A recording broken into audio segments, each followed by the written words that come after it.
Deborah, welcome to Chamber Chat. It's a pleasure to have you. Tell us who you are and what company you have. Thank you very much for having me. It is my pleasure to be here today. My full name is Deborah Walker, and I am the owner of DW Coaching here in Regina. Okay, and tell us about your business. Is it relatively new, but you've been doing this kind of coaching for quite some time, I think.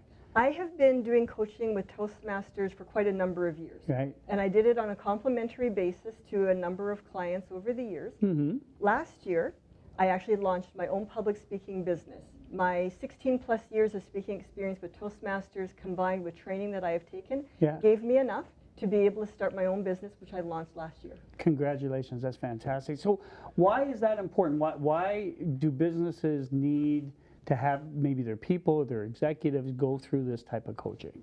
Public speaking is often considered a discretionary skill, Right. something that is optional.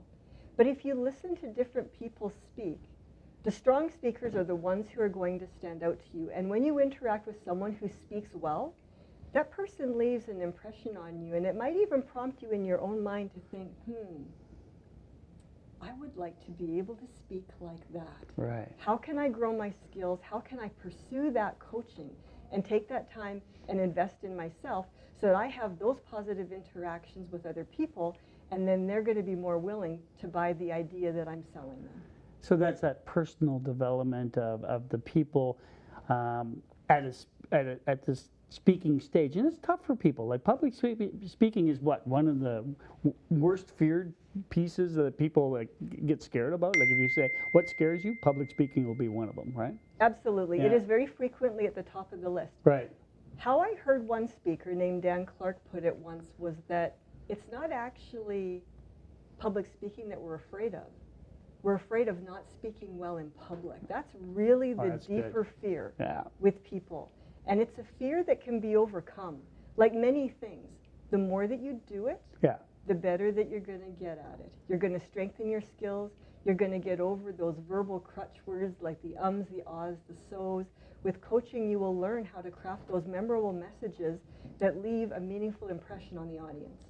And you're doing that. So let's talk about a perfect speech. What is a perfect speech? There is no such thing as a perfect speech. Good answer. Absolutely. Through my years of competing, because I've been an avid competitor in Toastmasters speech contests, I have learned the value of taking one speech, working on it for an extended period of time, and doing what I call CPR, which does not stand for cardiopulmonary resuscitation. It stands for crafting, preparing, and revising. Right. Tweaking that speech, taking phrases out, putting phrases in, shortening up your sentences. And by doing that, you will craft a memorable message. In my 2022 contest speech for the Toastmasters International Speech Contest, I had 35 versions of my speech from beginning to end. 35 versions. 35 versions. And where was that contest? Excuse me, I'm sorry. Where was that contest held? It was actually held online because it was still during COVID. Of course. And we were not doing meetings in person. So 35 versions in 2022. Last year my contest speech was 23 versions. And each of those versions contains multiple edits. And if you keep track of all your versions, when you look at your final one, you can compare it to the first one. And you can see the growth in that speech and how it changed through really honing in on that message. Yeah, and the best speeches tend to have that strong message, that deliverable at the end, correct? Absolutely. Yeah. Every speech should have a takeaway message. Right. So what is it that you want the audience to think, feel, or do differently as a result of hearing you? There's got to be something for them to take away. Yeah. So how would you build that, Deborah? The structure of the speech? Yeah, the structure of the speech. The best place to start, believe it or not, is with the closing of the speech. Okay. Have the action in mind, what it is that you want that audience to think, feel, or do differently. Write that down. Then go to your opening. Start strong. Ideally, what I like to do is start with a short story. Start with a line of dialogue. Someone's trying to get your attention and they call out to you or something along those lines. Hook the audience's attention. You've only got about 10 seconds at the beginning of your speech to get their attention.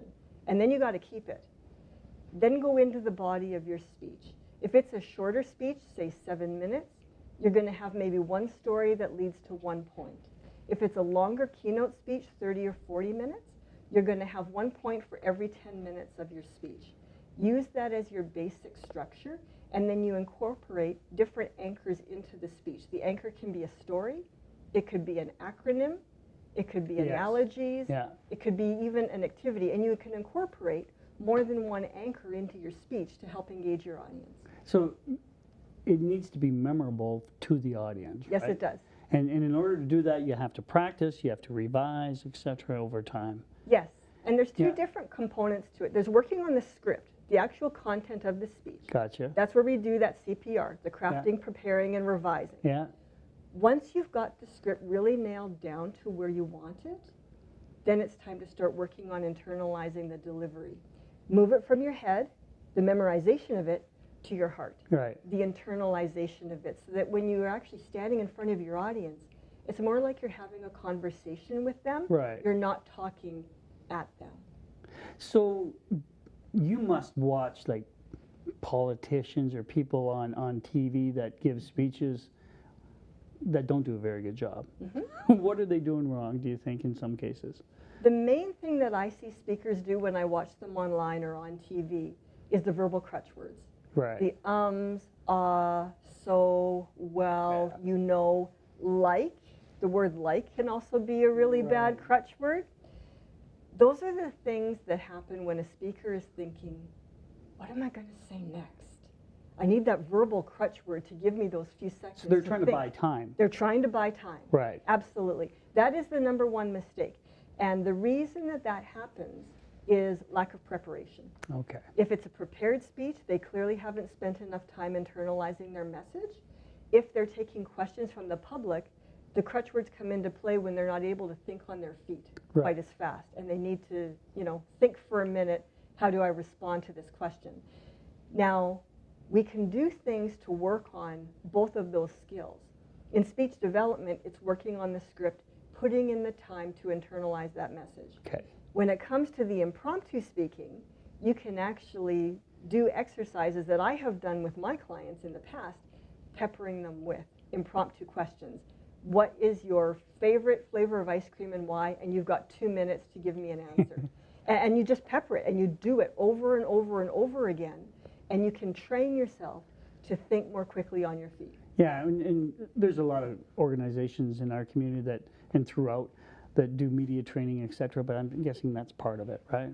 Absolutely. Yeah. Public speaking goes, it's far-reaching. Whether you are a student in university, 4-H Yeah. has speech contests for their Great youth. program. Right. Whether it's a Toastmasters club, giving a presentation at work, giving a presentation to a board, or a speech at an organization that you volunteer in. Public speaking intersects with almost every sector that is out there because every organization has messages to deliver. Yeah, and so you help them. So my company hires you. What happens there? The first thing Yeah, that we do yeah. is we do a discovery call. Okay. I actually have a coaching interest form that I send out to my potential clients, Yeah. and I have them fill it out prior to our meeting. That gives me a little bit of information ahead of time on your background, your interests, and the areas that you want to work on. Then when we meet, we hone in on those things, and then I will share with you what I can offer to you to help you reach your goals. Right. And then the decision is yours. How many sessions do you want to book? I have packages of 3 sessions, 6 sessions, good. 9 sessions, and so on. And then we will book that according to your schedule, and we will meet and we will work on those goals. You can customize it to the group. Absolutely. Yeah. That excites me because I think more of that is important. I've always been a big fan of people that are good public speakers, right? And some of them are politicians, some of them are comedians, in all honesty, but they have, they talk about prep and working and revising, right? Yes. Comedians do it all the time. I'm really interested at this point to learn a bit more about your Toastmasters background because it's a great program. I personally have never ever taken it, but I'm really interested in the contest. Can you tell us more about that and your experience in that? The contest? Yeah. The contests are a lot of fun. Yeah. I am a huge promoter of the contest. If you want to become a better speaker and really strengthen your skills, get a coach, Yeah. get in Toastmasters, start competing in the contest. There are 5 different contests in Toastmasters. Okay. The speaking contests are, there's a humor speech contest, Okay. there's a tall tales, which is an exaggerated story. Love it. There is the International Speech Contest, and the speeches for that are designed to be inspirational that would reach to almost any audience. Yeah. There's a table topics contest, which is that impromptu speaking. I give you a topic, you've got 2 minutes to come up with a mini speech, your opening, body, and closing in 2 minutes on the spot, no prep. Wow. And then there's an evaluation contest, and that's where they bring in a test speaker. The contestants evaluate that speech, and they are judged on the quality of their evaluation to the speaker. I have done all 5 multiple times. COVID changed everything for me with the contest because COVID made sure everything had to go online. And I wound up with 7 division wins in a row, which is very good. So there's clubs, which are part of areas, divisions, and districts. So I won 7 divisions in a row in all of the contests, all of them, in 3 different districts. And then I had 3 top 3 district placings in 3 different districts. So going online worked out really well for me because I was able to compete in clubs in Ontario or clubs here. Right. I wasn't restricted to only my own local place anymore. I could go anywhere in the world that I wanted.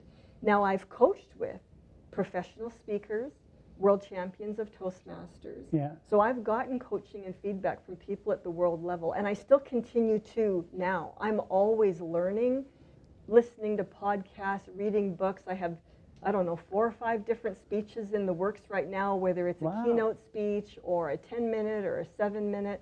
So I'm still learning and growing myself, and then I pass on my learnings to my clients.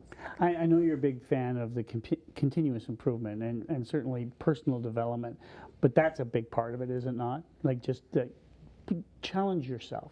Absolutely. Like you said earlier, one of the biggest fears people have is public speaking and not speaking well in public. The more you do it, the more you take that first step and then your next step and then your next step, your confidence is going to grow and you're going to get better. Let me ask you this question, Deborah. Were you always confident, or tell me your story? How did you get into this? Probably many years ago, right? It was many years ago. It was actually in 2005 when I first joined Toastmasters. Okay. And on a personal note, what had happened was my father had passed away from cancer in 2004. Okay. And one of my coworkers, where I worked at the time, invited me to his Toastmasters club, and the club was at that organization where I worked. I needed something new to focus on. Yeah. I needed something fresh in my world after losing my dad. And so I joined. And when I joined, I went all in. I did 40 speeches and presentations in my first 2 years. Really? That's a lot. Yeah. I'm not saying everybody needs to do what I did, but I needed that newness. I needed that new learning. And then I started competing in the speech contest. Right. And it grew over time. And then I wound up leaving that company for another position. I didn't work anywhere where there was a Toastmasters club for a while. So I took a bit of a break. I pursued some other educational things that I wanted to do. And then I came back to it in around 2016 or so. Came back into it. So 16 plus years in total. Loved the contests. Have grown my skills so much. And then eventually it gets to a place where you have real world messages that you want to start sharing with the world. Key topics to go past Toastmasters. And that's where I'm working at right now, is actually taking my skills, just even outside of Toastmasters, into the public and coming up with real world messages, and then grow my client business and work with those who want to start working on improving those skills and strengthening them. And there is a gap. There's no doubt there's a gap in the marketplace, because there's a lot of people I run into that are just petrified, right? And they need some help, or you see them speak and they're hurting a little bit, and because they're not confident. Yes. And confidence comes over time, Yes. right?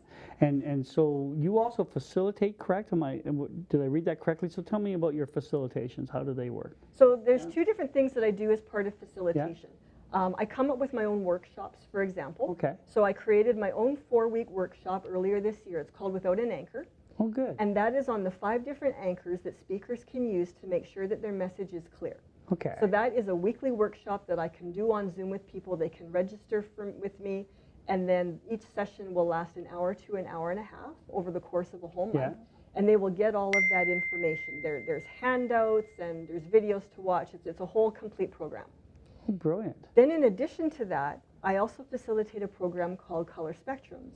And Color Spectrums is a model that is used to help people discover more about themselves. It's a personality model. Right. So there's 4 different primary colors: blue, green, yellow, and red. Yeah. And red has a series of characteristics and traits. Okay. So does yellow, so does blue, so does green.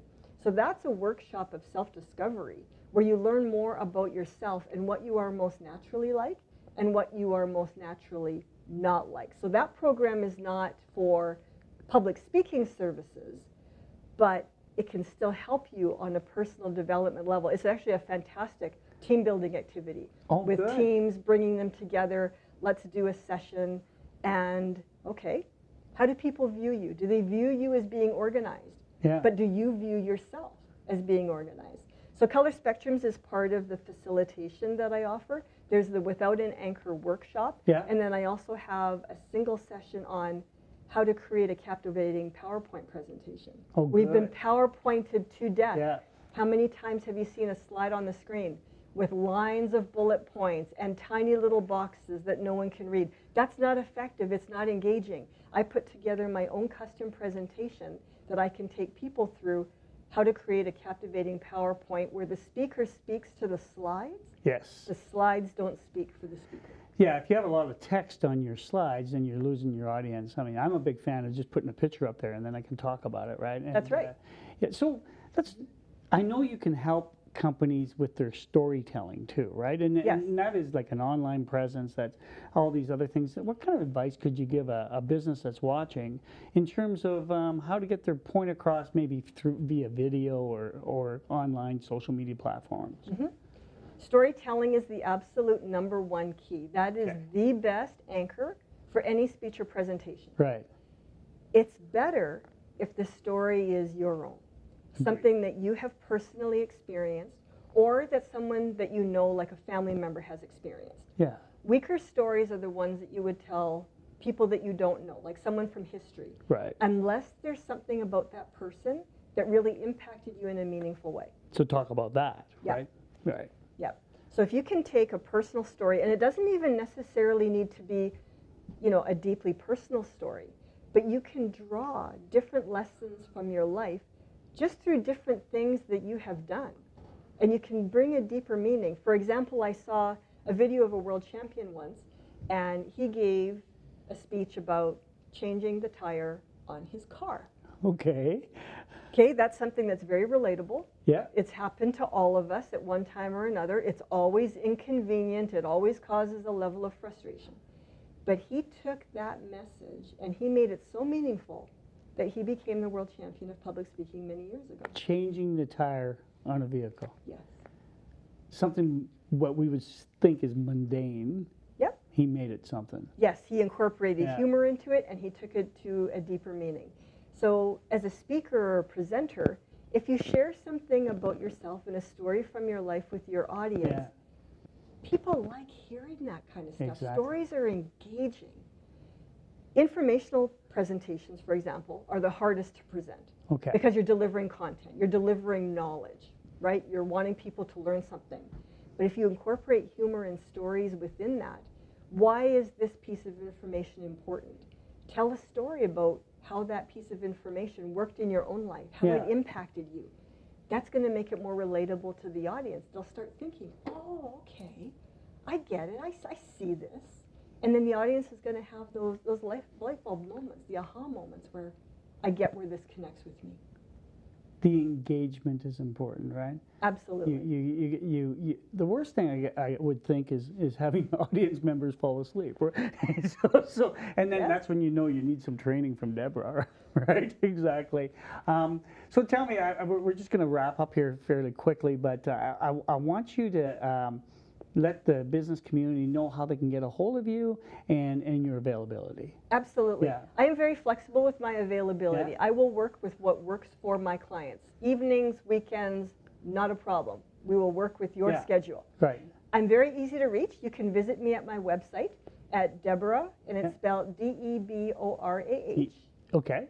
at dw-coaching.com. Okay. And then my email address, if you want to email me directly, again, Deborah, Yeah. Deborah, at dw-coaching.com. I'm also listed in the member directory on the Chamber of Commerce website. You can visit me there as well. I have a contact me form on my website to reach out or send me an email. I would love to hear from anyone. And you know what I would love to? I'd love to hear one of your speeches, so maybe can find you down the road, because you're very engaging. And thank you so much for joining us on Chamber Chat. And good luck with the business. Thank you very, very much. All the best. Chamber Chats is produced bi-weekly by Skycron as a service to the Regina business community. We produce many series, including the television series Go Nitro for NBC Sports, CBS, and Fox, as well as corporate videos, events, and live streams, all right here in Saskatchewan. We can do the same for you. If you have a video project for your organization, call us at 306-720-0097, and let's get started on your next project.